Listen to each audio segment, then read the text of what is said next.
T और GIC students के लिए एक अच्छी खबर निकल कर आ रही है। आज सुबह ही जब पेपर में ये कटिंग आई तो काफ़ी स्टूडेंट ने लगातार टेलीग्राम और व्हाट्सएप पर हमें मैसेज किया कि सर ये क्या खबर है, वास्तव में क्या एलटी ग्रेड और जीआईसी की समकक्षता का जो विवाद है वो खत्म हो गया है और कब तक ये भर्ती देखने को मिलेगी। सबसे पहले इस आर्टिकल को देखते हैं जो हिंदुस्तान के संस्करण से प्रकाशित किया गया है।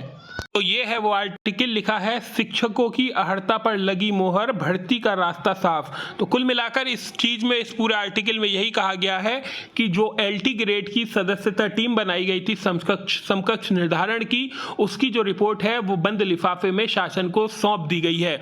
अब शासन को लिफाफे में बंद सौंप दी गई है, शासन के पास वो रिपोर्ट है। शासन जैसे ही मंजूरी देगा लोक सेवा आयोग के पास वो रिपोर्ट पहुंच जाएगी और लोक सेवा आयोग 15 से 20 दिन बाद आपका एलटी ग्रेड का विज्ञापन जारी कर देगा। लेकिन इसमें सबसे महत्वपूर्ण भूमिका है वो शासन इस पर हस्ताक्षर करे, अपनी सहमति दर्शाए और फिर ये जो प्रेषित है वो लोक सेवा आयोग को कर दी जाए। लेकिन जब तक शासन इसको प्रेषित नहीं करेगा तब तक इस भर्ती का विज्ञापन आना मुश्किल है। फिलहाल इस चीज को पढ़ते हैं जो डाटा दिया गया है। कुल मिलाकर कितने पद हैं और कितने पद खाली हैं। सहायता प्राप्त अध्यापकों के स्वीकृत 19,300 में 6,365 प्रवक्ता। तो कुल मिलाकर देख लीजिए, प्रवक्ता के जिन्होंने पद बताए हैं वो लगभग 3957 पद बताए गए हैं केवल प्रवक्ता के।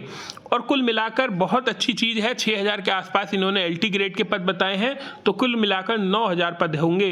लेकिन मैं आपको यह आश्वासन देता हूं, प्रवक्ता के 3900 पदों पर विज्ञापन कभी भी नहीं आ सकता। ऐसा हो ही नहीं सकता कि प्रवक्ता के, जीआईसी प्रवक्ता के 3900 पदों पर विज्ञापन आ जाए। लेकिन फिलहाल जब तक शासन के पास ये रिपोर्ट है, उस पर सहमति नहीं है, ये विज्ञापन जारी नहीं होगा। लेकिन फिर भी अगर तेजी से काम चला तो ये जो आपका नोटिफिकेशन है ये जुलाई के अंत तक आ सकता है। फिलहाल एक भर्ती है जो आनी है, बहुत जल्द वो भर्ती आएगी। उसका नाम है बीईओ, खंड शिक्षा अधिकारी, ब्लॉक एजुकेशन ऑफिसर। लगभग 80 पदों पर विज्ञापन खंड शिक्षा अधिकारी का आएगा इसी महीने, जून के महीने में ये विज्ञापन आपको देखने को मिल सकता है। इसके बाद विज्ञापन आएगा आरओ एआरओ, 350 पोस्टों पर यह विज्ञापन आपको देखने को मिलेगा आरओ एआरओ का। बाकी जो भी अपडेट होगी वो मैं आपको दे दूंगा। अगर बीओ का सिलेबस के बारे में बात करें तो 120 क्वेश्चन होते हैं जिसमें जीएस और रीजनिंग होती है। तो कुल मिलाकर मान के चलिए 112 क्वेश्चन जीएस के आते हैं और 8-9 नंबर की रीजनिंग आती है।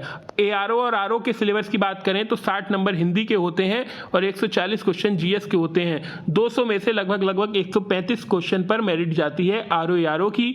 राजपत्रित अधिकारी है आरओ और अराजपत्रित अधिकारी है एआरओ। सचिवालय में इनकी नियुक्ति होती है, साथ ही साथ लोक सेवा आयोग में भी इनके लिए प्रेषित की जाती हैं चीज़ें। तो फिलहाल वीडियो को यहीं पर खत्म करते हैं। अगर सब चीज़ें सही चली तो 17 जुलाई के बाद ये आवेदन हो सकते हैं एलटी ग्रेड के।